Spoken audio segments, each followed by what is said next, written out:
What's the meaning of Augusta?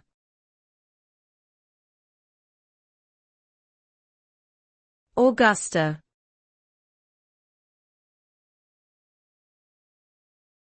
Augusta.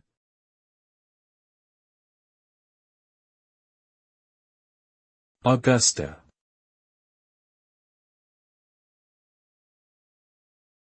Augusta.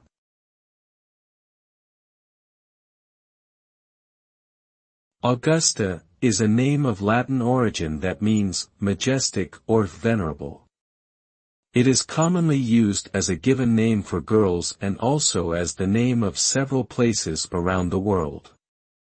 In the United States, there are several cities named Augusta, including the capital of Maine and a city in Georgia that hosts the Masters Golf Tournament each year. Overall, Augusta is a name associated with dignity and grandeur, making it a popular choice for people and places alike.